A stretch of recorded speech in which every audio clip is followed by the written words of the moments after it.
5 months yesterday, no OxyContin. Tell you what, I've got a story to tell that's worth hanging around for. I'm still scratching my head, but anyway, hang around for that story. But 5 months, I did do my 4-month update, thought I felt fantastic, but that really didn't describe how clear my head feels now. Total clarity, no sign of wanting to,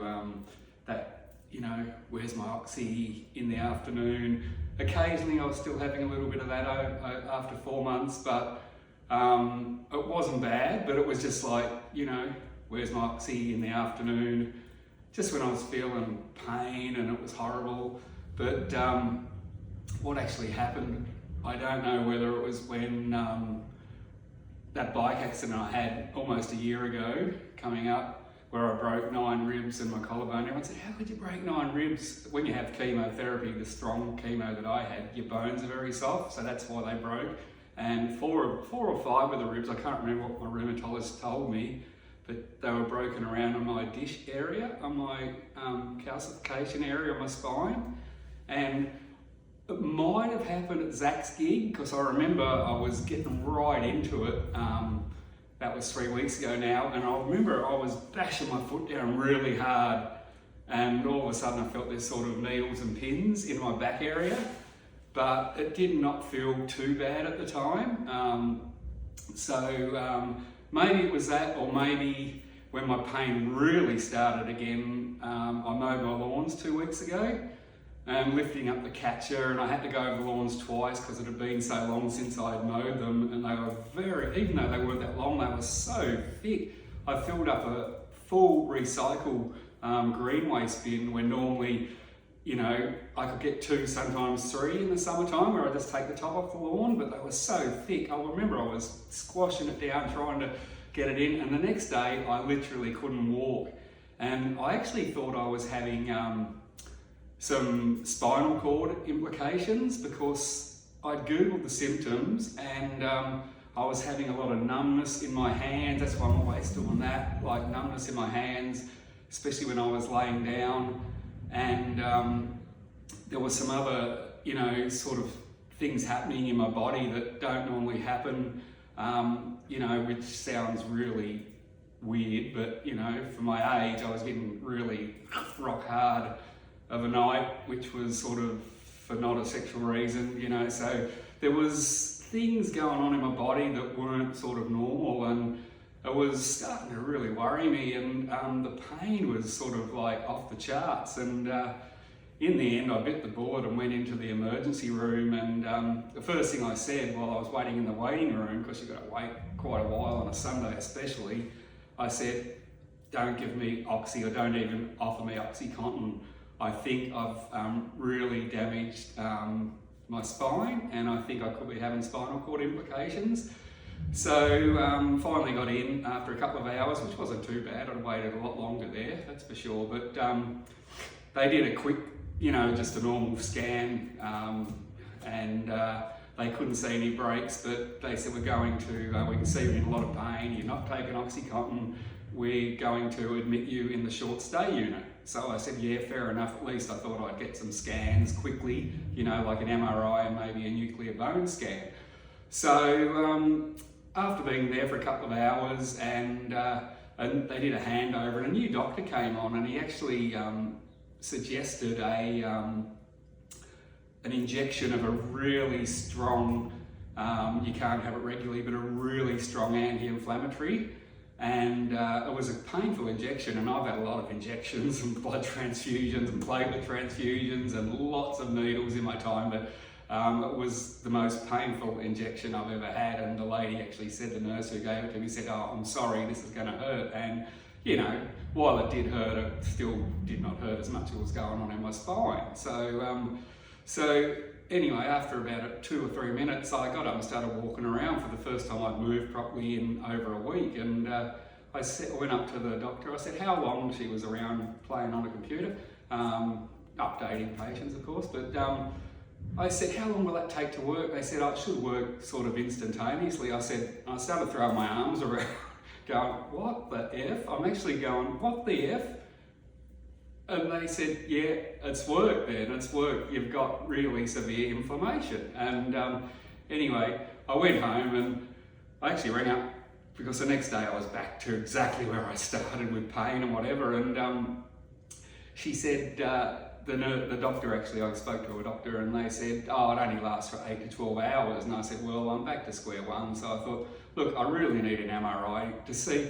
Look, the pain, okay, that is what it is, and I'm used to that now. Living with the pain now, I don't have pain medication in my body, but I was worried about spinal cord implications. So I went to Calvary. Alison dropped me off there the other night, about 6 o'clock, and they put me on last on the list after I finally got in after another couple of hours sitting in, paid the big money as you do to get into a private emergency room, and they said to me, they said, oh, you won't be seen for about 6 hours. That's okay, at least I'll know if I have spinal cord implications. And so after 6 hours, they finally got to me, but I heard them going through the people in front of me saying, yep, we'll send you for an MRI, we'll send you for an MRI. And finally the doctor got to me and he said, I said, well, I need an MRI. He said, oh, it's too late. They've all gone home and I can't call them back for an emergency unless you want to pay like,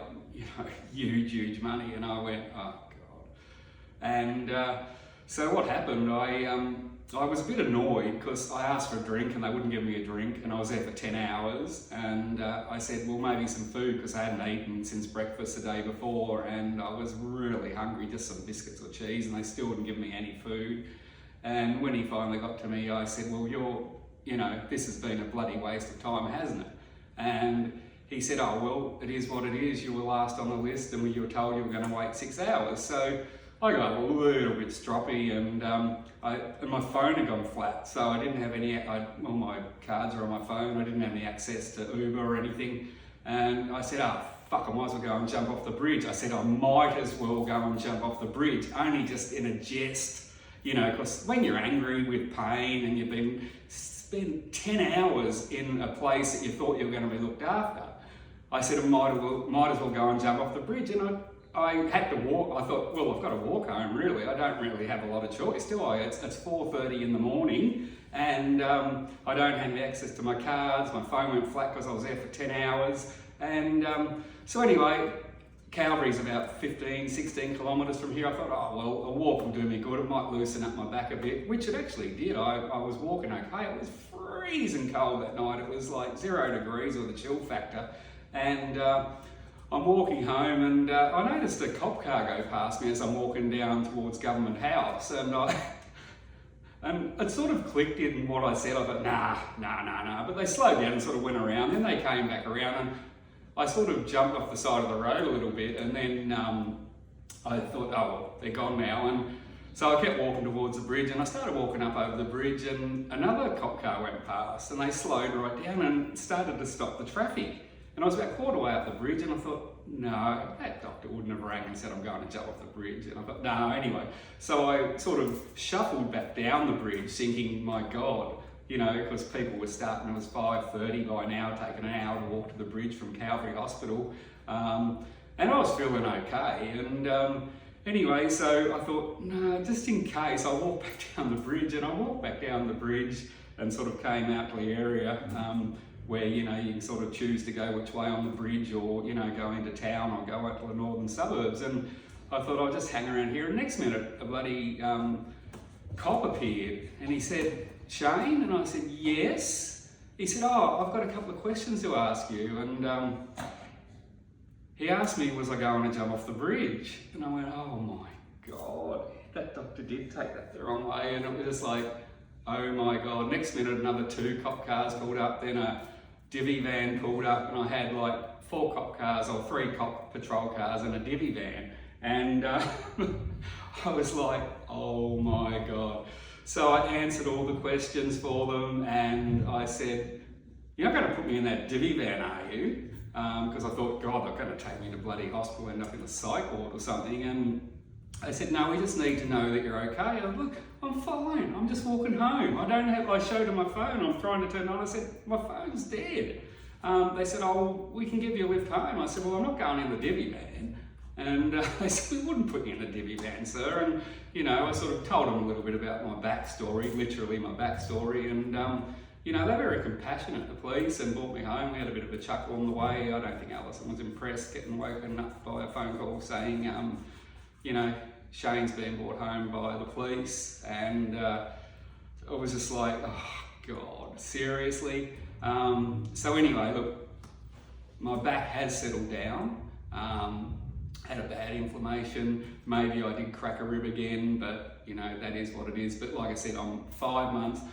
I did get some comments on my YouTube last time saying, oh, I bet you're gonna miss that dopamine hit. Oh, just wait for that dopamine hit. But 8 years on OxyContin, there's no dopamine hit anymore. It's just like survival mode. So, you know, to those people that may be abusing it or taking it for recreational purposes and got addicted that way, look, once you've been on it for 8 years, I can tell you there's no dopamine hit at all.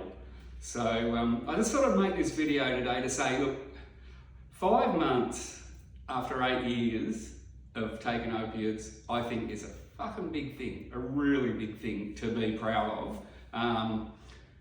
I said for years I was going to move to Queensland. That's what my rheumatologist said, move to Queensland. So that's going to be a warmer climate. I must admit my back is better, but you can't go to Queensland for 2 weeks. It doesn't get better in 2 weeks. It is a warm, consistent climate. So, you know, we know that there's no quick fix. So I don't have an option now. Like when I had OxyContin, winter and the spa bath, I could function. So, you know, like next year, look, if I just don't have a choice now. I'll have to, like, you know, either sell a Mustang and buy myself a little motorhome and cruise up to Queensland for, you know, at least 4 months of the year. That's a work in progress. But, you know, I just wanted to make this video today to tell you that funny story. They've started building next door, like one of the most wealthy men in Hobart, great guy. After 20 years, they're finally he's building his dream home, and it's a monster. His daughter lives on the corner, and the house is that big. They had to do a dilapidation report on this home because, you know, they're going in so deep. That's what she said. But they're going in so deep and, you know, just retaining walls close to our boundaries and things. But, you know, apart from needing a lick of paint, this house is honestly Andrew Flakemore's built a ripper. There's not even a cracked tile in this place, which the guy doing it said we would expect to see cracked tiles after 20 years. There's no cracks in the plaster anywhere. There's no water under the house. I mean, this is a solid home, and Andrew Flakemore was originally building this house for himself before they decided they wanted to live a bit closer to the water. So, you know, it's great to know our house is solid as a rock, literally. But, you know, they've started the building process today. The big machines next door haven't started yet, but, you know, they're digging out the softer dirt on top at the moment. So I just thought I'd do this to sort of, I went for a ride. I've got a bit of helmet here, but it started to spit with rain. I thought, I don't want to get caught in the rain. So I rode about 20k and came home. And anyway, like I said, here we are, 5 months down the track. And mental clarity, honestly, I've never had mental clarity like this that I can remember. It's just unbelievable. Just to wake up and stretch of a morning in bed is something that I haven't done for so long, because when your body's numb on OxyContin, you don't stretch anymore. Your senses are dull. You know, flavours of food have come back, you know, my sense of smell has come back, my eyesight's even more sort of focused and clearer. I hardly put my glasses on now. I don't need to wear my glasses when I'm reading my phone and stuff. So, you know, it's amazing to think that, you know, what we do to our body and what we put in our body, we can recover. Look, some people I could have chosen to stay on it for the rest of my life, however long that'd be, you know, and especially being in remission for leukemia. It was an easy option, but I just didn't want to feel like that anymore. And like I've said before, and, you know, a lot of cultures don't have access to pain medication, and, you know, like, they say pain is to tell us we're alive, and look, some days my back feels like there's nothing wrong with it, you know, in the summertime. But as soon as I go to lift something or bend over and try and put my shoes on or something like that, you know that it's never going to go away, it's only progressing. And we know now I have 4 calcified joints, and like I said, that operation saved my neck. I've got 3 implants in my neck, but and 2 in my lower back, and they've saved that from becoming the same way, so I don't have to worry about my neck ever going into to the calcified, sort of like my middle back. So, you know, I just have to put up with it now. But just wanted to make that today, this little vid today, just to let everyone know, you know, funny story, another chapter in the book. Far out. It's really weird when you're, you know, like before I could go in the police car, because I had a little backpack, because I had a feeling I'd be staying in hospital, so I had my small backpack with some shaving gear and deodorant and toothpaste and toilet brush, etc., and some boxer shorts, thinking I'd be staying in hospital.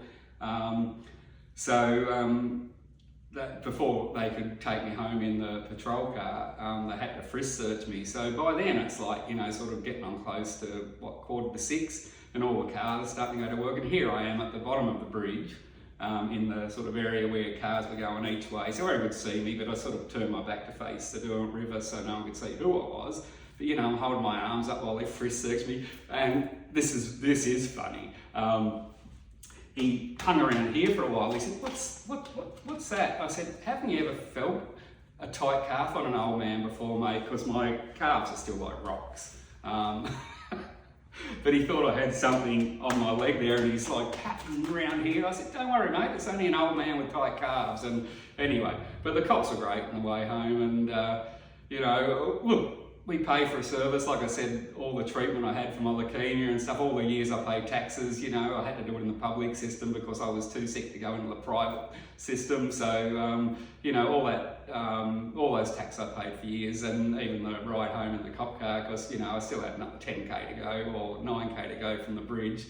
And it was bloody cold, and I said to him, well, I didn't really feel like walking that 9k, and I couldn't even stop and get myself a coffee at 6 o'clock when Banjo's open because I had no access to money or anything. So I was just in a pretty tight situation, literally. And but you know, like I said, there's no exaggerating what happened at the bottom of the bridge. I had 4 cop cars waiting for me, thinking I was going to jump off the bridge. And just if that story did happen to get around Hobart, that is exactly what happened and why it happened. And I did say to the doctor, I said, I might as well go and jump off the bridge, only the fact that I've been there for 10 hours with no food, no water, and I was really bloody angry. You know, that is what it is. God, I just never thought I'd be that person at the bottom of the bridge, because I've seen 2 people jump off the bridge. I've seen one person jump and another one sort of hang over the side. And I said to the cop, I said, even if I wanted to, I couldn't get up over the bridge because, you know, it's that bloody high, and I couldn't get over that bloody high, you know, the way my back was. And, you know, I said, that's impossible. I said, I'd have to bring 2 milk crates with me if I was jumping over the bridge, because they've made it so people can't jump over there, your average person, unless you're pretty fit or a bit of a Spider-Man. So, like I said, that's just another chapter to the book. And someone said the other day, no, that's not a book, that's a Netflix story. And I've been told to get an agent, so pitch it to Netflix. So I don't know, that could be something, I don't know. But anyway, well, I'll finish here and listen to the big earth mover next door banging away. And Lola's a bit weird because she's never heard so much noise going on in the house, and it's going to be a few months. I'd give anything to get out of the house for a month or so, just while they do that initial boom, boom, boom, boom, boom, boom, boom, that noise. I hate that when it's 2 kilometres down the road, so it's going to be like in my ear, like, you know, less than 20 metres away. So that's pretty shitty, but the weather's warming up, so I can get out and go for a ride, and hopefully I'll just be out riding on those days where it's really thumping and come home for the last of it. So anyway, I'm going to leave it there. That's just an update. OxyContin or whatever, Palexia, whatever your poison is, I'm free, 5 months. Pain today is probably only about 2 out of 10. That's after a ride. So things are settled down in the back, so whether it was just a slight crack in the rib, and I've saved a lot of money having scans and whatever, so going to leave it there, and yeah, so catch you later. See ya.